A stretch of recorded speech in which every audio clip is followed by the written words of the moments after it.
Oh, let's see. I think I'll play some Contra today. Oh, what the heck? Let's see what's going on right here. Oh, that's where that peanut butter jelly sandwich went.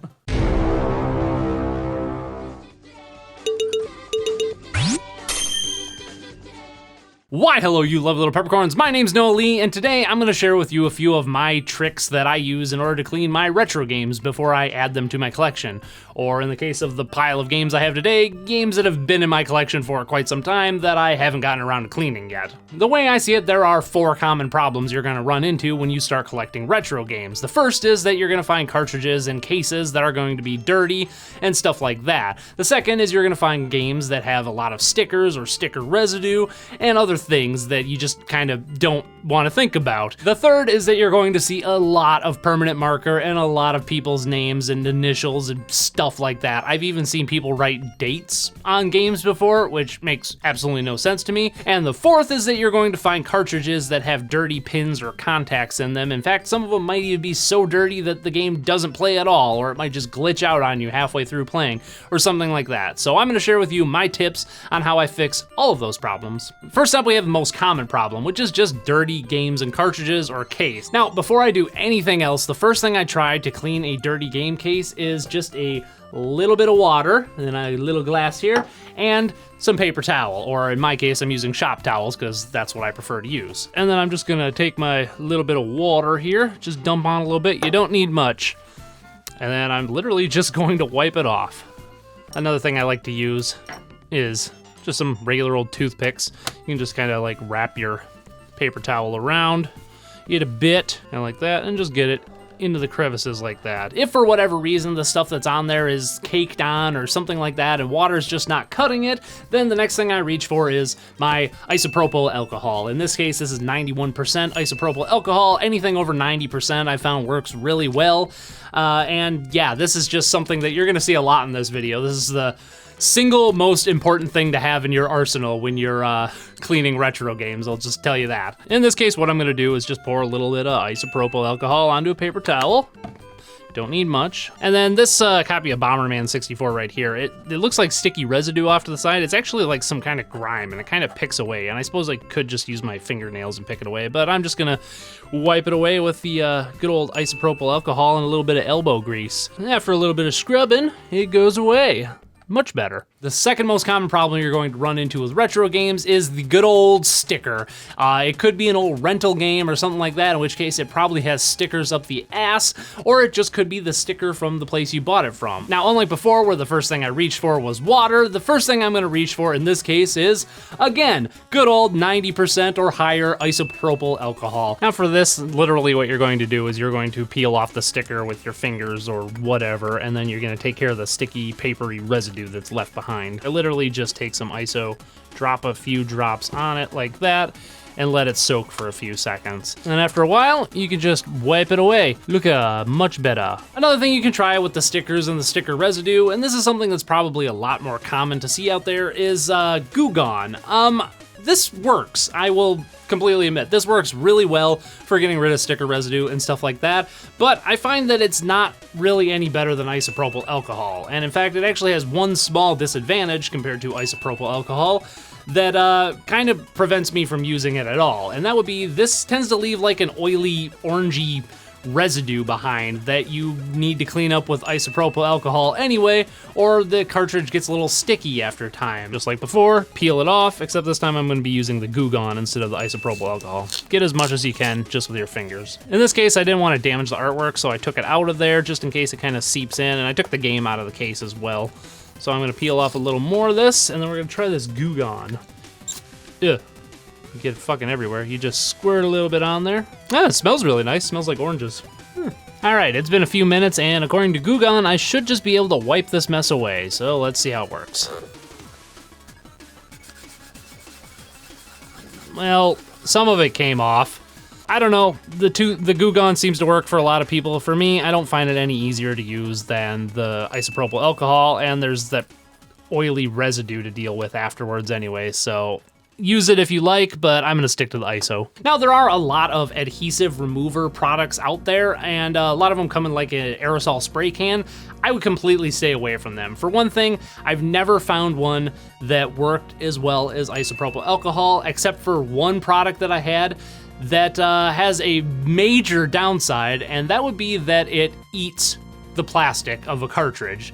In fact, I have this copy of Dr. Chaos here for the NES, and I sprayed it on there, wiped it off, looked good, and a couple hours later, it turned into this frickin' mess, even though I had cleaned it up with some water afterwards. I don't remember what brand it was, but it said right on the can, "Safe for all plastics," in big, bold letters. That was an absolute lie, because it started eating away at this cartridge, and it really pissed me off, and in the garbage it went. So be very, very careful if you're gonna try any adhesive spray. Now, say you have a really tough sticker, or you have a sticker that's on a label that is actually a sticker that you don't want to remove, or something like that. The next thing I would go for, and this is kind of my last resort situation, is a hairdryer or a heat gun if you have one. Although I recommend the hairdryers because they typically don't get as hot, and so you're less likely to damage the cartridge or the label. So here's a copy I have of The Legend of Spyro: A New Beginning for the DS, and it's got this stupid frickin' GameStop sticker on it right there, except, oh, look at that. It's not actually on the case itself, but on the artwork that's inside. First of all, whoever frickin' did this deserves to die in a fire. That might be a little harsh, but that's how I feel. Like, who does this? First of all, what employee has the time to even stop and take out the artwork to put a sticker there, let alone think it's a good idea? Fucking people. But anyway, I don't know if this is gonna work, but because this is kind of old and stuff like that, I don't want to damage the artwork as much as I can, so I'm gonna try the hairdryer method. And with this, I'm gonna start by working a corner away. So I'm kind of focusing on this corner here. I have it on the high setting. This is why I prefer to use blow dryers instead of heat guns, because if I had a heat gun this close to this thing, it would probably be burning this already. But I'm kind of focusing on this one edge here, and it's a frickin' pain in the ass and a nightmare, like you might imagine. So I got a little bit of it. I'm gonna try and just get it so I can grab it with my fingers, and then I'm gonna stick the blow dryer back on it and keep doing it. Rinse and repeat. There. And after some finagling, I was able to get the sticker off. I did end up having to use a small amount of isopropyl alcohol to get rid of some of the residue it left behind. There's still a little bit there, and I ended up screwing it up just a little bit, so there's a little bit of bleeding here. But once I actually put it in the case, it doesn't look too bad. You can't really tell there. You can kind of see the bleeding I messed up on there a little bit, but that's all right. It's a lot better than it was. And that's kind of the thing with these stickers, that sometimes you're just not ever going to get it perfect. And the third most common issue that you're going to find with retro games is marker, Sharpie, permanent marker, whatever you want to call it. It's all the same. It's annoying as hell. It's not so bad when somebody writes it on the cartridge itself, but when it's on the label, that grinds my gears, and it's such a pain in the ass to deal with that most of the time I won't even buy the game if it's got writing on the label. Now, once again, the first thing I go to before anything else is good old isopropyl alcohol and a Q-tip, and you kind of like dip it in there and you rub it on there. Like this copy of Superman 64 I have right here that has marker all over it. Like somebody drew a monocle and a mustache and a little Flavor Saver beard on him. Like, who does that? Today, you shall become Dr. Superman. So what we're gonna do with this one is we're going to wet the end of a Q-tip with some isopropyl alcohol, and then we're just going to wipe it on there and see if we can get rid of this stuff. And it's coming off pretty well. Then I'll take a cloth with some isopropyl alcohol and I'll wipe her down once again and get rid of the rest of that. It's looking pretty good. I mean, it's still a copy of Superman 64, but you know. So here's a method of getting rid of permanent marker that I see thrown around on the internet all the freaking time, and I've never tried it myself. I wanted to try it for this video, and that would be using a dry erase marker. Now again, this is something that I haven't tried personally, but the idea is, from what I've seen, is you take your dry erase marker and you go over and you pretty much just color over all the little spots where there's marker. And then supposedly after you do that, you just wipe it away.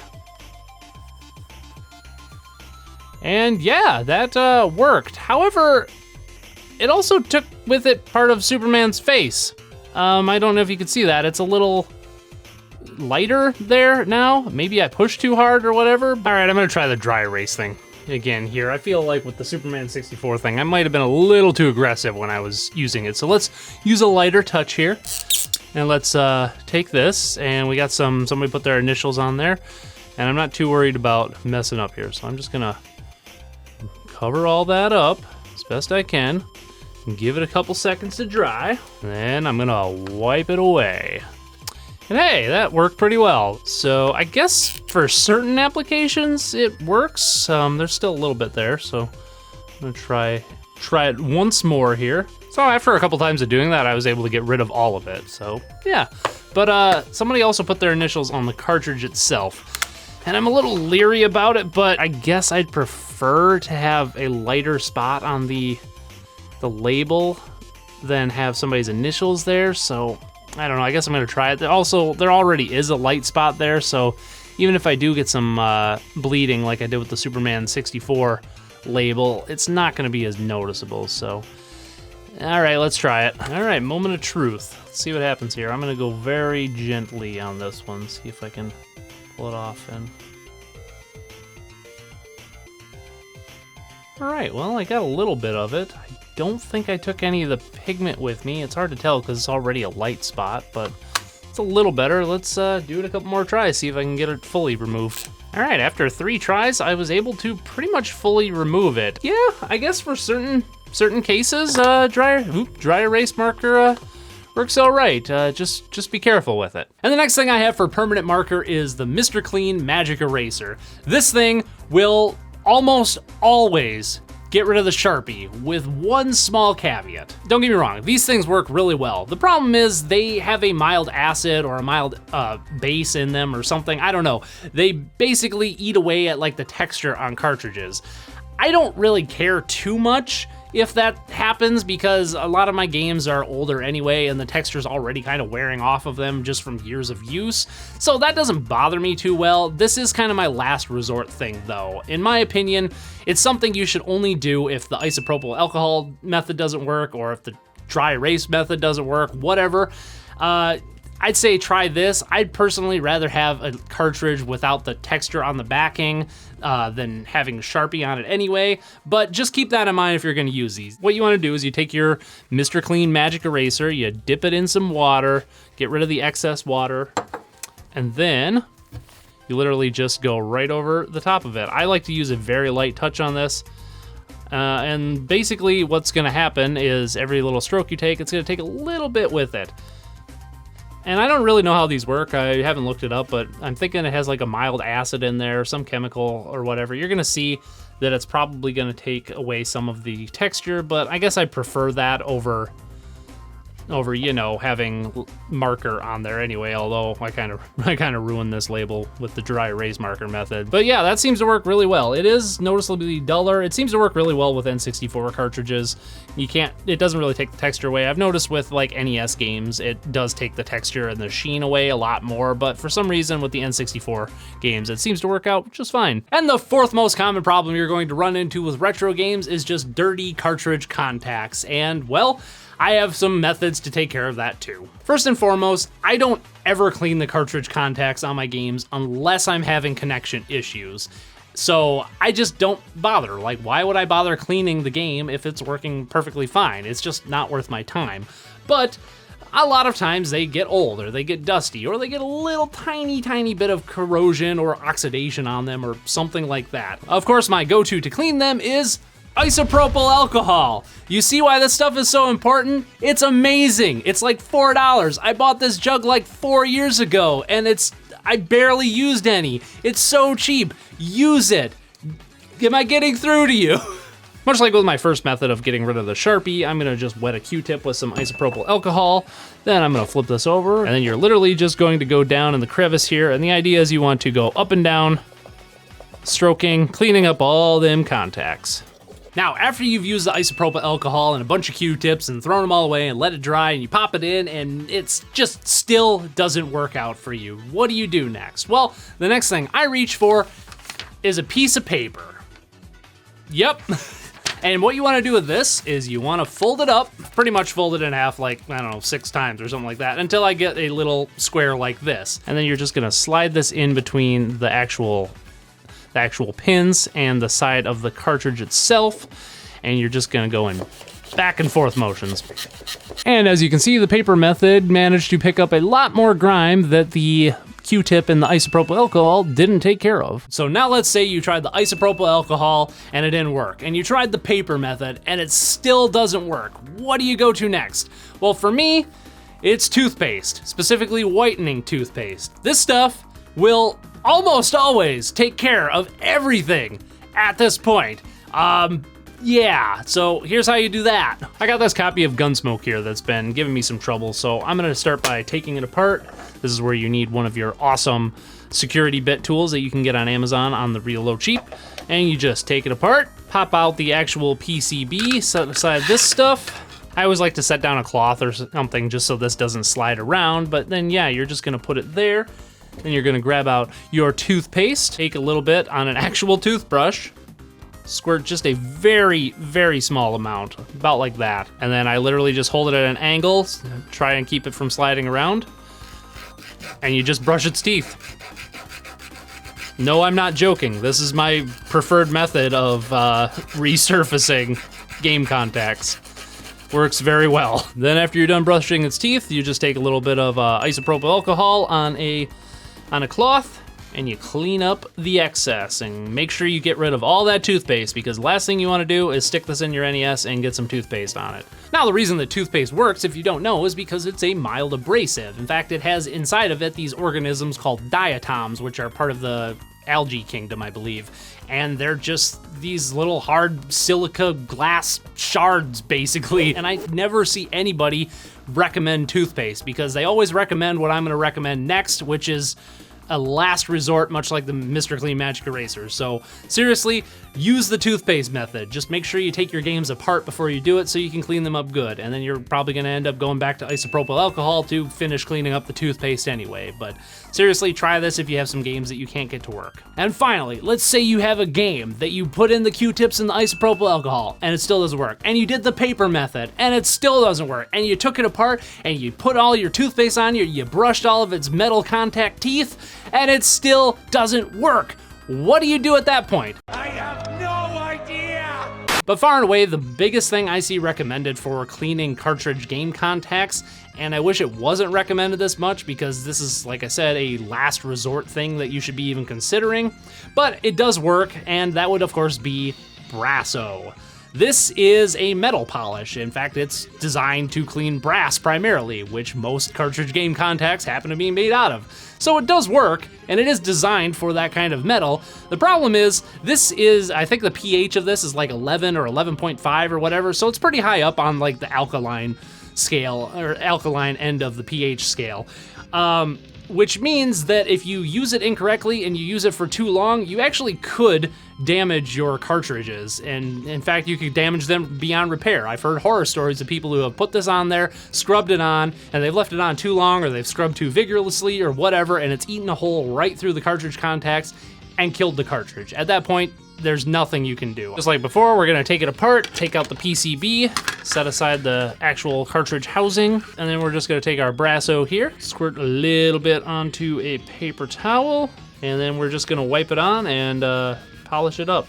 The directions say to let it sit for a bit. I don't like doing that just because of the contact problem I talked about, so I kind of just prefer to wipe it on. I'm just gonna wipe this off, and then I'm gonna use isopropyl alcohol, as you can imagine, to clean up the remaining, because if I leave a little bit of residue on there, it will continue eating the brass contacts or whatever. So yeah, make sure you always ISO. So Brasso does work, and I will recommend it, but be very, very careful if you're going to use it, because like the Mr. Clean Magic Eraser, I feel it's a last resort situation. It's something that I only use, and I've only used it like 3 or 4 times. It's something I'll only use if it's a game that I can't get to work, like at all, with any other method. Like I said, I've used it 3 or 4 times, and of those 3 or 4 times, only once has it actually saved a game for me. The other ones were just ones I had to throw away. I had a copy of Castlevania 4, for example, that I could not get to work with any method. I used this on there, cleaned it up, it looked like it would work just fine. It still didn't work, and I ended up just, well, having to shit can it. So I'm gonna recommend this just because it does in fact work, but I would say go the toothpaste route far before you even pick up a bottle of this. So there you go, a few tricks that I use to keep my collection looking all spiff and span. Hopefully you got something new out of it, and make sure that you watch this video right here if you're starting a retro game collection for the first time, and we'll like a few tips. And as always, I hope to see you next time as we continue our quest to make the world of video games a better place, one unpopular opinion at a time.